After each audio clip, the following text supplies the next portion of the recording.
아멘. 네. 아니, 제가 어제는 반쯤 이해했었는데 오늘은 완전히 이해했어요. 어제 청년부실에서 우리 민혁이가 했던 말이 어제는 좀 반쯤 이해했어요. 찬양의 콘티에 대해서 얘기하면서 사회 부적응자 같은 그런 느낌이 든다고. 콘티의 내용이 다 그렇잖아요. 가진 건 없으나 그렇잖아요.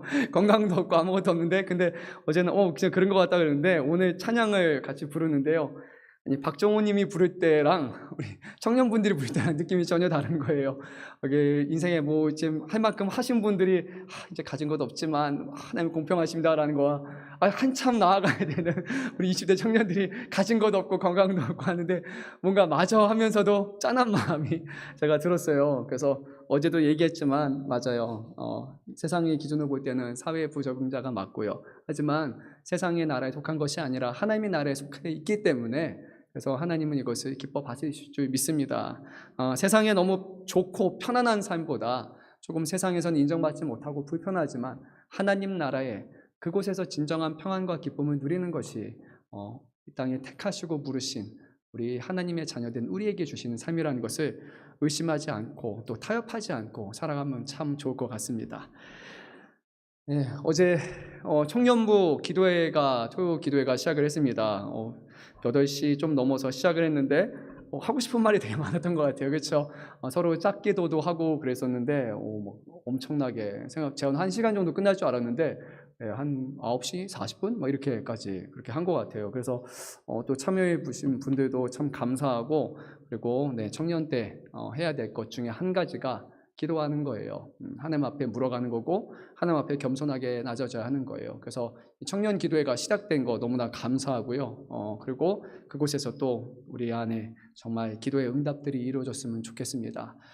하나님을 믿는다는 것은 머리로 믿는 게 아니라 지식으로 믿는 것이 아니라 우리가 깨닫고 들은 바를 하나님 앞에 아래에 있는 겁니다. 하나님 아는데, 너무 잘 아는데 이것인 거 맞는데 근데 가지 않고 물어보기를 원합니다. 하나님 앞에 겸손하게 뜻을 물어보기 원합니다. 주님이 맞다고 하면 정말 가겠고 아니라고 하면 가지 않겠습니다 라고 하는 것이 바로 우리가 하나님 앞에 기도하는 행위입니다. 기도는 믿는 하나님의 자녀들이 하나님 앞에 드릴 수 있는 최고의 겸손의 행위예요.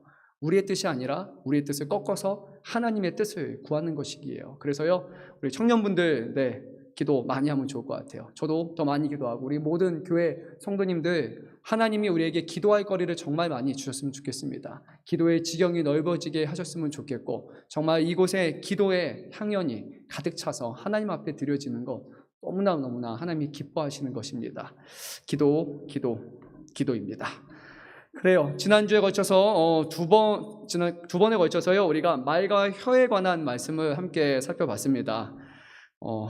초대교회 안에 남을 가르치는 교사가 되고 싶어하는 사람들이 있었어요. 우리는 교사 모집하면 교사하기 싫어요. 그러면서 교사 하던 분들도 몇 년 되면 교사를 내년에 또 해야 되나 말아야 되나 고민하는 분들이 많을 텐데, 그렇지 않았어요. 초대교회에서는 교사 가르치는 일을 너무나 하고 싶었습니다. 왜냐하면 이 당시 유대 문화 사회에서는 누구를 가르친다라는 것은 아주 큰 명예에 속했기 때문이에요. 새로 시작한 교회 공동체에는 사회적인 위치, 그리고 뭐 이런 신분이나 지위로 봤을 때 대단한 사람도 있었고 좀 사회적으로 못한 사람들도 있었고 노예도 있었고 자유인도 있었어요. 그런데 그 모든 것을 초월해서 교사가 된다는 것은 남을 가르치는 거기 때문에 사회에 누리는 어떤 직위를 초월하는 어마어마한 그런 영예가 있었기 때문에요. 그리고 교회 안에서 큰 영향력을 끼칠 수 있었기 때문에 교사가 되고 싶어하는 사람들이 많이 있었습니다. 그런데 사도 야고보는 이렇게 얘기를 했어요. 선생이 된다는 것은 그만한 책임이 뒤따르기 때문에 아무나 교사가 되지 말라라고 권면을 했습니다. 이 말은 단순히 교회 학교의 교사가 된다는 것이 아니라 우리가 맡은 일상의 섬김과 다양한 직분 가운데서 함부로 교사가 되지 말라는 거예요. 누구를 너무나 쉽게 가르치고 싶어하고 너무 훈계하고 싶어하고 이렇게 해야 된다는 것을 너무 쉽게 말하지 말라는 겁니다. 그래서요, 이 혀에는 어마어마한 힘이 있기 때문에, 그리고 사람을 살리고 죽일 수 있는 그런 큰 영향력을 발휘할 수 있기 때문에 말을 제어해야 된다. 그리고 언행일치를 해야 된다라고 성경은 계속해서 말합니다. 먼저 말하기 전에 생각하고, 그리고 내가 그거 말에 합당한 삶을 살아가고 있는지 자신을 분별한 다음에 그제서 우리는 누구에게 이렇게 하라라고 말할 수 있는 겁니다.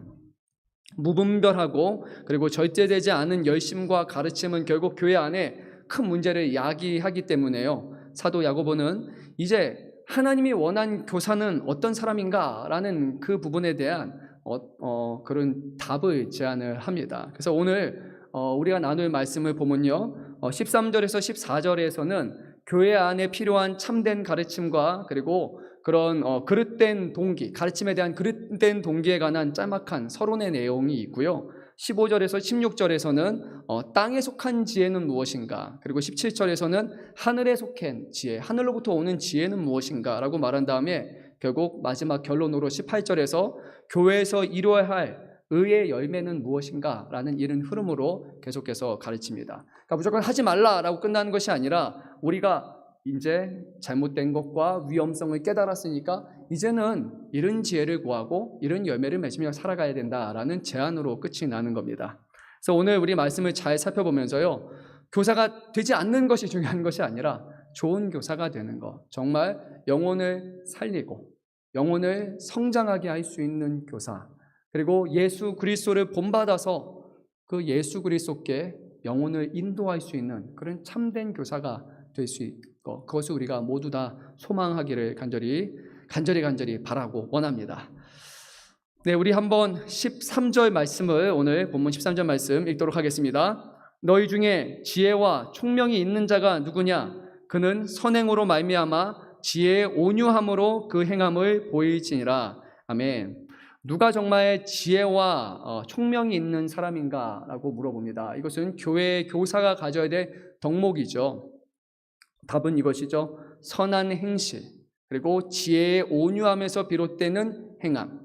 그냥 지혜로 비롯되는 행함도 아니라 지혜의 온유함에서 비롯되는 행함이 있어라고 말합니다. 행실과 행함 두 가지를 요구합니다. 이것은요, 무엇을 하기 위해서 그냥 결과만 좋으면 된다라고 그렇게 말하는 것이 아니라요, 그 과정 안에서 선한 행실이 드러나야 한다는 겁니다. 결과지향적인 사람이 되면 안 됩니다. 교회에서 하는 모든 일은요, 그 과정에서 선한 행실이 드러나는가, 이것이 정말 예수 그리스도의 사랑이 이 안에 담겨 있는가, 서로를 인내하고 사랑하고 품어주는 것이 여기 있는가, 아니면 아니야 결과만 좋으면 돼, 이렇게만 목적만 가면 돼 라고 해서 행사는 잘했는데 뭔가 일은 이루었는데 사람들은 영적으로 다 죽어가는 그런 잘못된 일을 하면 안 된다는 겁니다. 그런 사람은 교사 되면 안 된다라고 오늘 성경이 말하고 있어요. 그러면 그렇다라면, 내가 그런 사람이라면 하나님 그런 사람이었군요, 이제는 그렇게 되지 않기 원합니다. 온유하고 선한 행실로서 모든 일들을 감당할 수 있는 사람 되기 원합니다 라고 그렇게 구해야 합니다. 지혜에서 비롯되는 행함이 있어야 한다고 했는데요, 그 성격은 온유해야 한다라고 말합니다. 정말 중요한 말씀이에요. 온유함 쉬운 게 아니에요. 온유함, 화나는데 어떻게 온유해요? 막 답답한데 어떻게 온유해요? 막 뭔가 폭발할 것 같은데 어떻게 온유합니까? 그런데 오늘 성경 말씀을 보면요, 정말로 그 사람이 지혜가 있는 사람이라면 그 사람은 그 지혜를 온유함을 가지고 실천해야 합니다라는 거예요. 온유함 없이 실천한 사람은 다른 말로 뭐가 없다는 거예요? 지혜가 없는 사람이에요. 스스로 지혜롭다고 생각하지만 실제로 그 사람은 지혜가 없는 사람이에요. 성경에 입각하면요.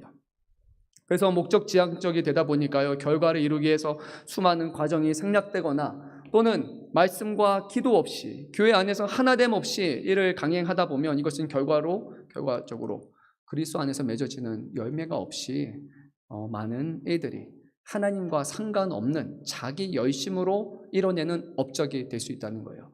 마지막 끝에 보면 알아요. 과정과 끝에 보면 아는데요, 과정 안에서 정말 그리스도가 드러나는가, 그분의 말씀과 그분의 선하신 거룩하신 성품이 드러나는가, 그리고 결과를 봤는데 어떤 한 사람의 이름이 남는 것이 아니라 교회 전체 이름이 남거나, 그리고 이 모든 것을 이루신 그리스도가 드러나거나, 그것을 보면서는 아는 거예요. 어떤 한 사람이 정말 잘했어, 저 사람 대단해 라고 말하면 자기 일로 한 거예요. 그거는 하나님의 일이 전혀 아닌 겁니다. 우리가 교회 안에서 일을 한다고 다 하나님의 일이 아닙니다. 하나님과 전혀 상관없는 일을 우리는 아주 열심히 할 수 있습니다. 선한 행실, 그리고 그냥 지혜가 아니라 온유한 지혜에서 비롯되는 행함이라는 이 말씀을 우리가 한번 좀 곱씹어 보면 좋을 것 같습니다. 우리 한번 14절 말씀을 이제 읽도록 하겠습니다. 그러나 너희 마음속에 독한 시기와 다툼이 있으면 자랑하지 말라. 진리를 거슬러 거짓말하지 마라. 잘못된 교사의 동기가 바로 이 14절의 말씀입니다. 지독한 시기심과 이기적인 야망에 사로잡혀서 누군가를 가르치고 교훈하고 그 사람들에게 뭔가 전하려는 사람들이 있다라는 거예요. 와, 무서운 말씀입니다. 지독한 시기심과 이기적인 야망으로 비롯된 동기라면 이것은 부적절하다라고 말합니다. 어떻게 알 수 있느냐? 남에게 자랑하는 사람이면 그렇다는 거예요. 자랑하기 좋아하는 사람, 자랑 이제 오늘로 그만두시기 바랍니다. 자랑은 누구 자랑입니까? 예수님 자랑, 그거밖에 없어요. 사도 바울이 말한 것처럼 부득불 말할 뿐이고 내가 자랑하는 것은 나의 연약함을 자랑할 뿐이다 라고 사도 바울이 말했던 것처럼 자랑은 오직 예수님 자랑, 나는 부족한 사람, 나를 변화시키사 놀라운 일을 이루신 예수님 찬양, 하나님 자랑, 그것이 믿는 사람들이 해야 될 겁니다. 어찌 종이 주인의 영광을 대신 취할 수 있습니까? 어찌 종이, 노예가 자기가 주인인처럼 행동할 수 있습니까? 교회에서 하는 모든 일은 사람의 영광을 위한 것이 아니라 오직 주인 되시는, 머리 되시는 예수 그리스도의 영광을 위해서 우리가 행할 때만 그것이 선하고 분별력 있고 하나님이 기뻐하시는 것입니다. 남에게 인정받거나 자기 자신을 드러내기 위해서 일을 해서는 절대로 안 됩니다. 또한요, 이런 행동, 지독한 시기심과 이기적인 야망으로 비롯된 동기는 오늘 말씀 보니까 더 무서워요. 이것은 진리를 거스르는 것이다 라고 말해요. 하나님의 말씀을 거스르는 것이다 라고 말해요. 진리를 왜곡시키는 일이다 라고 그렇게 말합니다. 개인의 사리 사욕을 위해서 직분을 사용하는 것, 이거는 아주 위험한 일이다라고 오늘 성경은 말하고 있어요. 목사로서 제가 하나님이 주시는 말씀 권위 외에 내가 목사니까 라고 함부로 말하는 그것도 정말 위험한 거고요. 내가 어떤 직분을 맡았으니까 내가 이런 일을 맡았으니까 말해서 그것이 나에게 주은 어마어마한 권위이고 그것이 하나님을 능가하는 권위처럼 생각하고 말한다면요, 그거는 정말 무서운 일입니다. 이런 사람들에게는요 더 큰 심판이 뒤따를 것이라고 말합니다. 우리 앞절 말씀으로 돌아가서 1절 말씀을 한 목소리로 읽도록 하겠습니다. 3장 1절 말씀입니다. 내 형제들아, 너희는 선생된 우리가 더 큰 심판을 받을 줄 알고 선생이 많이 되지 말라. 선생에게는요 더 큰 심판이 있다는 거예요. 잘못 가르칠 때 그냥 배우는 학생들과는 다른 더 큰 책임과 더 심판을 하나님께서 물으실 것인데 그것을 과연 우리가 감당할 수 있겠습니까? 저는 못합니다. 저는 좀 심판 별로 무섭고요, 하고 싶지 않아요. 그래서 제가 만약에 이렇게 다시 볼게요. 지독한 시기심과 이기적인 야망에 사로잡혀서 여러분에게 가르친다라고 생각이 들면 얘기하십시오. 목사님, 지독한 시기심으로요, 그리고 이기적인 야망에 사로잡혀 있으시군요. 얘기하면 제가 거기서 회개하도록 하겠습니다. 함부로 제가 자랑하거나 그렇게 한다면 얘기해 주십시오. 저에게는 하나님의 심판이 여러분의 책망보다 훨씬 더 무섭습니다. 지독한 시기심과 이기적인 야망, 그거에 대한 평가를 이제 15절에서 말씀하고 있는데요. 우리 한번 15절 말씀도 읽어보도록 하겠습니다. 이러한 지혜는 위로부터 내려온 것이 아니요 땅 위의 것이요 정욕의 것이요 귀신의 것이니. 지독한 시기심, 이기적인 야망 가질 수 있죠. 청년들이여 야망을 품으라, 이런 것도 있고, 사람이 시기할 수도 있죠 라고 말한다면 오늘 성경은 이렇게 말합니다. 그래요. 자, 우선 이것은 하늘로부터 온 것이 아닙니다. 하나님으로부터 온 것이 아니에요. 둘째, 이것은 육신에 속한 것입니다. 그래도 하시겠습니까? 셋째, 이것은요 사단에게 속한 것입니다. 그래도 하시겠습니까? 라고 오늘 우리에게 물어보는 겁니다. 무서운 말씀 아닌가요? 시기심과 이기적인 야망은 그럴 수 있어라는 것이 아니라 하나님으로부터 온 것도 아니고 우리의 육신의 정욕, 더 나아가서 우리로 알고 그런 마음을 주는 사단에 속한 것이다. 그런데도 정말 사단에 속한 그 지혜를 가지고 교회에서 사람들을 말로써 현혹시키고 가르치겠느냐? 그 말은 사단의 앞잡이로서 하나님을 대적하는 자로서 교회 앞에 서겠느냐라는 아주 무서운 말입니다. 조심해야 됩니다. 자랑 이제 그만, 알겠죠? 시기심 안녕, 이기적인 야망은 밖에서, 교회 안에서는 겸손한 섬김으로 변화되는 것, 그것이 교회에서 마땅히 해야 될 바입니다. 정말 쉬운 일이 아니에요. 이렇게 할 수 있는 방법은 한 가지밖에 없어요. 내가 죽고 그리스도께서 사시는 것. 이거 아니면 안 됩니다. 자랑 그렇잖아요. 별거 아닌데요. 자랑하려고 아닌데도요. 누가 와서 이게 칭찬 얘기하면요, 약간 어깨 올라가고 괜히 입꼬리 올라가잖아요. 별거 아닌데도. 아니 그냥 좋아하는 것이 아니라 그러다 보면 갑자기 자랑이 나오기 시작해요. 막 이거 잘하십니다. 이러면 내가 예전에는 또 이랬는데, 내가 예전에는 교회에서 막 이런 일도 했고 저랬는데 막 나옵니다. 신앙생활 오래 하면요, 자랑을 듣는 사람은 그게 아닌데. 그런데 본인만 몰라요. 본인은 계속 자랑해요. 예전에 이랬다, 지금 저랬다, 저랬다 막 하고 싶은 말들이 나오는 겁니다. 듣는 사람들은 그래요. 전혀 도움이 되지 않는 자랑입니다. 그런 자랑은요, 나중에 하나님 앞에 가서 하십시오. 하실 수 있다면 말입니다. 요한계시록에 보면요, 거기 있는 장로들이 하나님 앞에 가서 일찍이 죽임을 당하신 어린 양 예수 앞에 가서 하는 행위가 무엇입니까? 자신이 받은 면류관을 가지고 그 앞에 내어놓고 엎드려 경배하는 것밖에 없습니다. 그 누구도 하나님 앞에서 자기의 면류관을 쓰고 자랑할 수 있는 사람은 아무도 없다라는 겁니다. 가장 대단하고 거룩하고 택함 받은 특별한 장로 같은 그런 사람이라 할지라도, 어떤 사도라 할지라도, 이 땅에 어떤 믿음이 좋은 사람이라 할지라도 하나님 앞에서 자랑할 수 있는 것은 단 하나도 없습니다. 그 앞에서는 단지 고개를 조아릴 뿐입니다. 하나님 앞에 서는 것 자체가 두렵고 떨리는 일일 것이며, 그의 거룩함을 마주하는 순간 나의 죄와 나의 연약함이 떠올라서 아무 말 할 수 없을 겁니다. 만약에 우리 교회의 주인이 예수 그리스도시라는 것을 정말로 우리가 인정하며 살아간다면, 이 자리에 우리가 있는 모든 곳곳에 하나님이 함께 하신다라고, 지금 우리를 보고 계신다라고 우리가 정말 그것을 믿고 인식하고 살아간다면요, 우리 입에서 자랑 사라질 것 같아요. 교만은 사라질 것 같아요. 오만은 사라질 수밖에 없습니다. 하나님 앞에서 불가능한 일이기 때문입니다. 악마에게 속한 것, 귀신에게 속한 것이다라고 말해요. 교묘하게 하늘에서 온 것처럼 그렇게 말을 합니다. 다른 말로 하면 하나님의 이름을 빌어서 말해요. 이것은 하나님이 기뻐하시는 거예요. 하나님이 뜻하는 것입니다. 하나님의 영광을 위한 것입니다라고 교묘하게 하늘의 것처럼 말하지만 실상은 하늘의 것이 아니에요. 그리고 자신의 육신을 만족시키기 위한 자랑하는 일입니다. 육신의 영역에서 나온 것이고, 이것은 심지어 사단이 우리에게 주는 그런 마음이에요. 정확하게 분별해야 됩니다. 하나님을 위한 것입니까? 아니면 내 자신을 위한 것입니까?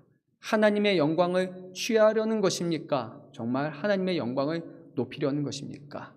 사람은 속을 수 있지만 하나님을 속일 자는 아무도 없습니다. 사람들에게 조금 영광받고 인정받는 것보다 하나님 앞에서 책망받는 것이 더 두려운 일입니다.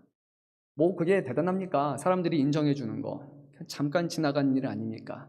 그런데 마지막 때에 주님께서 착하고 충성된 종이라는 이 말 한마디 하실 때 여러분은 정말로 그때 감격스러울 겁니다.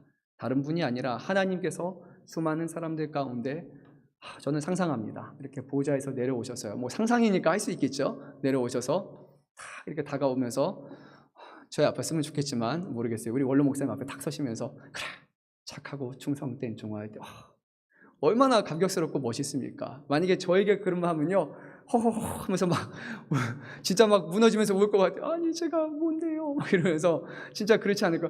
착하긴요, 악의 덩어리인데요. 그러면서 충성은 무슨 충성입니까?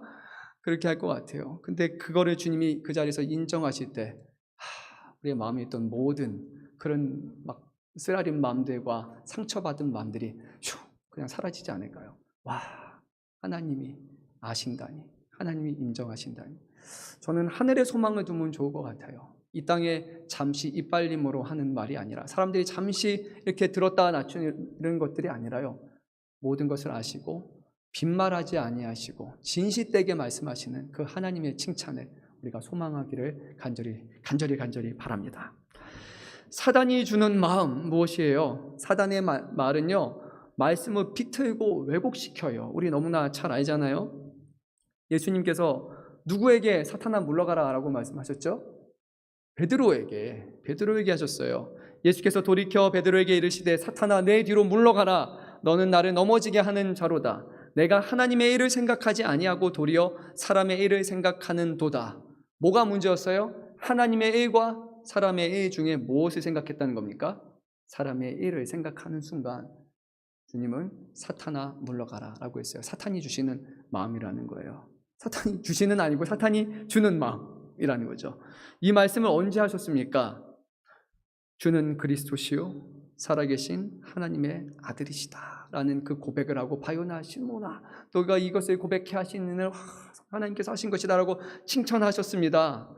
그런데 그 이후에 예수님께서 자기가 고난받으시고 죽으시고 부활하고 살아날 것을 말하는 순간, 이 세상의 왕이 아니라 이제는 하늘의 왕이 될 것을 말씀하시는 순간, 그때 베드로가 예수님을 붙잡고 이렇게 말했죠. 멱살 잡고 항변하여 이르되 주여 그리 마옵소서. 이 일이 결코 죽게 미치지 아니하리라. 이 일이 하나님의 일이 당신에게 일어나지 않을 것입니다 라고 베드로가 하나님을 대적하는 자로 서버렸잖아요. 하나님의 뜻은 예수 그리스도를 통해서 영광을 받으시는 것인데 베드로는 자신이 하나님인 것처럼 하나님을 대언해서 말합니다. 이 일이 죽게 미치지 아니할 것입니다 라고 선언하는 순간 그는 사단이 되었습니다. 이런 비슷한 말이 또 하나 있잖아요. 창세기 3장 4절이죠. 하나님께서 말씀하셨죠. 너희가 다른 것은 먹어도 되는데 동산 중앙에 있는 선악과를 먹으면 너희가 어떻게 될 것이다? 반드시 죽을 것이다. 정령 죽을 것이다. 근데 뱀이 뭐라고 말했습니까? 내가 결코 죽지 아니하리라 라고 놀랍게 말하지 않았습니까? 하나님의 편에 선 것처럼 말하지만 교묘하게 뒤틀어서 말하는 것, 그것이 바로 사단이 잘하는 것입니다. 이 성경에 나와 있는 건 아닌데요. 아담과 하와의 생애라는 책, 제가 예전에도 한번 언급한 것 같은데요. 이거는 성경 외에 있는 외경이라고 알려진 그런 유대인들의 문헌 중에 하나인데요. 거기에 보면은요, 루시퍼 이제가 왜 이제 사람들을 이렇게 현혹시켰느냐, 그 이유에 대해서 유대인들은 이렇게 생각을 했습니다.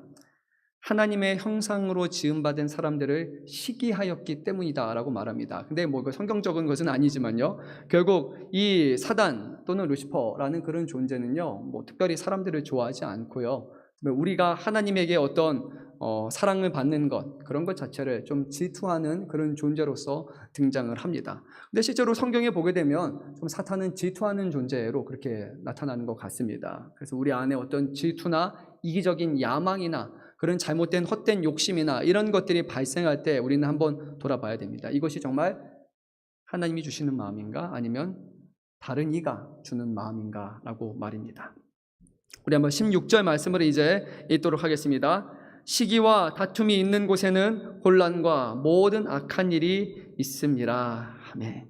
시기심과 이기적인 양망의 결과는 결국 혼란과 온갖 악한 행위가 그곳에 가득하게 될 것이다. 처음에는 별것 아닌 것처럼 생각을 했지만 이제 교회 안에 그런 잘못된 가르침과 그런 헛된 욕심과 욕망에 따라 이곳에서 막 가르치다 보면 이곳에는 혼란과 온갖 악한 행위가 가득 차게 될 것이다 라고 말합니다. 그래서 결국 그것으로 인해서 교회가 분열되기 시작을 합니다. 시기심과 야망은 진리를 거스르고 자신을 자랑하는 행동으로 이어진다고 말씀드렸죠. 교회 안에 혼란이 가중돼서 그리고 하나님의 말씀과 상충되는 모습들이 교사들 통해 보여지게 될 때, 거짓 교사들을 통해서 드러나게 될 때 사람들은 이상하게 생각하기 시작합니다. 정말 이것이 하나님의 뜻이 맞습니까? 근데 분명히 이 사람은 가르치는 사람이에요. 교사예요. 어떤 직분을 맡은 사람이에요. 그런데 정말 이게 하나님의 뜻이 맞아요? 내가 아는 하나님과 교사인 당신이 전하는 하나님이 왠지 다른 걸 전하는 것 같아요. 그러면 그 안에서 혼란이 일어나지 않습니까? 예전에 한 성도님이 좀 오래된 일인데요, 저한테 얘기하다 이런 얘기를 했어요. 그분이 교회 안에서 상처받은 건 아니고 믿는 사람에게 상처를 받았는데 그 이유가 뭐냐면요, 직장 상사였는데 그분이 장로님이었어요. 근데 장로님이 잘못된 것을 요구하는 거예요. 정직하지 않은 것을 요구하는 거예요. 그러니까 이 성도님이 아니 그것이 성경의 가르침에 맞는 것입니까? 부합하는 겁니까? 당신의 장로님의 신앙으로 봤을 때 그렇게 하는 것이 맞습니까? 라고 그렇게 얘기를 했어요. 근데 이제 장로님이 기분이 되게 나빴어요. 내가 장로인데 네가 뭘 하냐고. 그러면서 거기서 그 한마디 딱 하신 거예요. 권위로 누른 거죠. 그대로부터 이분은 이제 신앙과 동떨어진 삶을 살아가기 시작했습니다.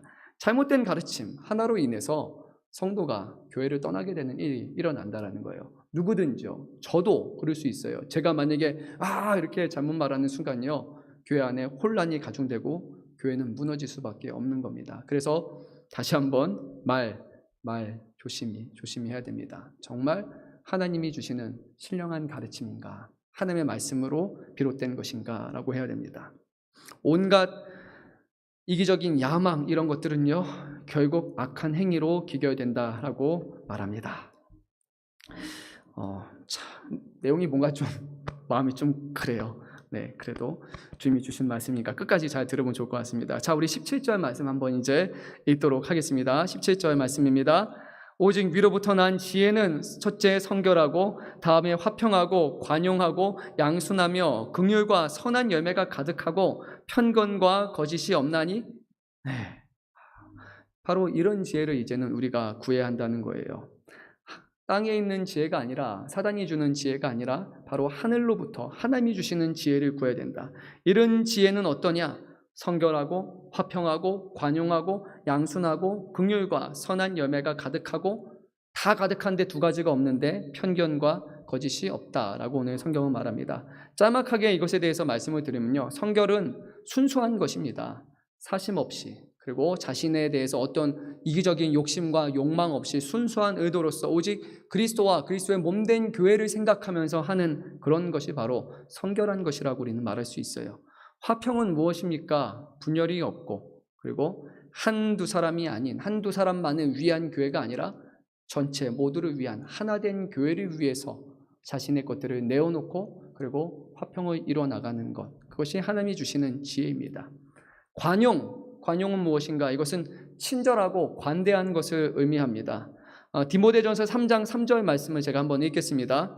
술을 즐기지 말며 구타하지 아니하며 오직 관용하고 다투지 아니하며 돈을 사랑하지 아니하며 라고 말하는데요, 여기서는 관용이 무엇인가? 구타, 다툼에 반대되는 것이다. 근데 이것이 육체적인 어떤 피지컬한 그런 것이 될 수도 있지만, 다르게 말하면 어떤 말로 하는 폭언이 될 수도 있겠죠. 관용이란 상대방과 싸우는 것이 아닙니다. 그것은 하늘로부터 오는 지혜는 아니에요. 싸우시면 하나님 잠시 떠나 있구나, 이렇게 생각하면 좋을 것 같아요. 자, 디도서 3장 2절 말씀이에요. 아무도 비방하지 말며 다투지 말며 관용하며 범사의 온유함을 모든 사람에게 나타낼 것을 기억하게 하라. 뭐와 뭐 사이에 있냐면요, 관용은 비방하지 말고 다투지 말며, 여기에 관용이 껴 있어요. 어울리지 않는 거예요. 비방하고 다투면 관용하고는 어울리지 않는 거예요. 그런데 뭐하고 어울리냐면 범사의 온유함, 이것은 관용하고 어울리는 겁니다. 이해가 되셨습니까? 관용이란 비방, 다툼 반대되며 온유한 성질이고, 그리고 싸우지 않는 것이고 친절하고 관대한 마음을 갖는 그 관용을 우리에게 요구하고 있습니다. 양수는 무엇인가? 잘 쓰지 않는 말이에요. 충분한 이유와 증거가 있을 때, 또는 다른 생각이나 신념, 행동들을 우리가 기꺼이 수용하는 그런 태도들을 말하는 겁니다. 열려있는 것을 말하는 거예요. 내 주장만 앞세우는 것은 아주 위험한 행동이에요. 특별히 나의 주관적인 경험을 근거로 해서 자신의 주장만을 앞세우는 것, 이거 더할 나위 없이 위험한 겁니다. 그리고 신앙을, 또 하나님의 말씀을 나의 주관적인 경험으로 해석해서 말하는 것, 아주 위험한 겁니다. 하나님의 말씀을 내가 생각하고 내가 원하는 대로 나의 경험에 비추어서 말하는 것은요, 성경을 내가 해석하는 겁니다. 하나님이 말씀을 전해주는 것이 아니라요. 내 경험은 말씀의 일부에 불과한 거예요. 아주 지극히 작은 일부에 불과한 거예요. 그런데 내 이게 경험이 성경을 해석하는 툴이 되어버린다면 이거는 말 그대로 이단이에요. 이건 정말 잘못된 겁니다. 그래서 내 생각, 내 경험과 다르다 할지라도 이것이 성경에 기록된 것이라면 그것은 이해하고 수용할 수 있어야 됩니다. 내 신앙만이 맞는 신앙이 아니에요. 그 신앙은 우리 대한민국에만 해도 막 1000만이 되는 어마어마한 다른 신앙이 될 수 있는 겁니다. 오직 진리는 하나뿐이고 성경 말씀에 근거하는 그런 수용함을 갖고 받아들이는 양순을 우리가 실행함이 좋을 것 같습니다. 베드로를 생각하면 우리가 좋을 것 같아요. 베드로는 뭐를 생각했죠? 이방인과 하나 되는 것을 생각을 못했습니다. 그런데 하나님께서는 그가 옥상에 있는 중에 환상 중에 보여주셨어요. 그리고 나서 나중에 그가 이 모든 일을 통해서 깨닫잖아요. 아, 성령이 이방인들에게도 임하는구나 라는 놀라운 사실을 그가 비로소 깨닫습니다. 그만 몰랐던 거예요. 하나님은 이미 그 계획을 갖고 계셨는데요. 자신의 경험으로 판단하는 것은 하나님의 뜻에 어긋날 수 있다는 것을 우리는 반드시 생각해야 됩니다. 이제 뭐가 있어야 되느냐? 긍휼과 선한 열매가 있어야 한다고 말합니다. 긍휼은 관대하고 누구를 향해서 연민을 갖는 겁니다. 하나님이 우리에게 잘하시는 거예요. 연민을 가지셨어요. 긍휼히 여기셨어요. 하나님의 마음을 품는 겁니다. 권위를 가진 사람이, 권위를 가지신 하나님께서 권위가 없는 우리를 향해서 긍휼함을 가지셨다는 거예요. 권위를 내세우는 것이 아니라 권위가 없는 것처럼 여기는 것, 그것이 연민입니다. 그리스도께서 이 땅에 낮아지셨고 그분의 권위를 내려놓음으로써 그의 삶을 통해 선한 열매가 우리 가운데 넘쳐나게 되었습니다. 선한이라는 표현은 우리가 말할 때 뭐 성경적으로 선하다라고, 그러니까 어떤 영적인 의미에서 사용할 수도 있지만요, 이 아가톤이라는 이 단어는 또 다른 의미로는 도덕적인 탁월성을 의미합니다. 그래서요, 하나님을 믿는 사람들은요, 뭔가 성경적으로만 와 대단한 것처럼 말하고 도덕적으로는 이상한 사람들이 아니라요, 법 없이 살아가는 사람들이 되어야 되는 거예요. 왜냐하면 하나님의 법이 더 무섭기 때문이에요. 하나님을 의식하고 살아간다면요, 이게 법적 기준이 아니라 할지라도 하나님의 기준을 더욱더 앞세워서 살아가는 겁니다. 남에게 해를 끼치지 않는 정도가 아니라 남을 용서하고 사랑하는 것, 그것이 바로 하나님이 우리에게 요구하시는 거예요. 그래서 도덕적 기준이 아주 탁월하고 탁월한 사람이 되어야 되는 거예요. 어렵죠. 하지만 이런 것이 바로 하나님이 우리에게 주시는 지혜라는 겁니다. 그런 사람을 만나면 분명히 우리가 느낄 거예요. 아, 다르다. 저 사람은 정말 다르다. 그런 사람이 있어요. 얼마 전에 제가 어디라고 얘기 안 했지만 엊그제였나요? 이 근처에 어느 카페를 갔는데 카페 주인 되시는 분이 너무 친절하다는 거예요. 그래서 청년분들이 그분 교회 다니시는 것 같다고, 막 금요일에도 일찍 닫고 아마 토요일 주일에도 문 닫고 막 이래서, 그리고 너무 친절해서 왠지 교회 다니시는 분인 것 같다. 그 말이 저는 너무 좋은 것 같아요. 친절하면 교회 다니는 것 같다. 이거 진짜 바른 거잖아요. 그렇죠? 그거는 믿지 않는 사람들이 그런 생각을 가진 것이 바람직한 거예요. 그런데 교회 다닌 사람은 불친절하다. 교회 다닌 사람들은 속이 좁다. 교회 다닌 사람은 꽉 막혔다. 교회 다닌 사람들은 좀 이상하다 라는 이런 평가를 갖는다면요, 이거는 문제가 있는 거예요.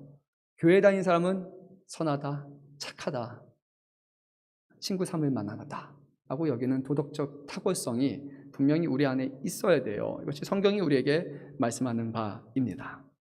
끝으로 두 가지가 없습니다. 두 가지. 편견과 위선입니다. 편견 무엇입니까? 불공정하다, 어떤 개인의 판단에 입각해서 그렇게 생각하는 것, 그런 것이 되겠죠. 그리고 이런 것들은 편견을 가지면 결국 분열을 초래할 수밖에 없습니다. 특정 대상이나 특정 그룹에 대해서 내가 잘 알지도 못하면서 나의 주관적인 느낌이나 판단에 근거해서 불공정하게 대하거나 저 사람들은 원래 저래, 쟤는 원래 저래 라고 함부로 말하는 그런 것들, 또 사람과 사람을 구분지어서 함부로 평가하는 것, 이런 것들이 잘못된 겁니다. 외모, 나이, 문화적 배경, 직업 등등 너무 많습니다. 교회 공동체는요, 이것을 초월하는 공동체였어요.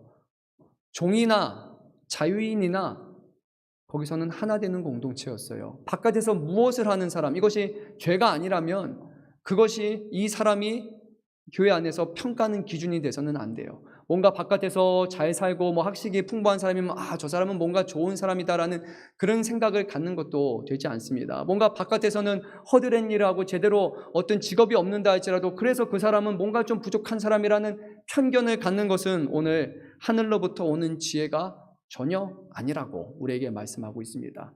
교회는 편견을 사라져야 됩니다. 하나님이 우리를 향해서 편견을 갖지 아니하신 것처럼 우리도 세상을 향해서 편견을 가져서는 결코 안 됩니다.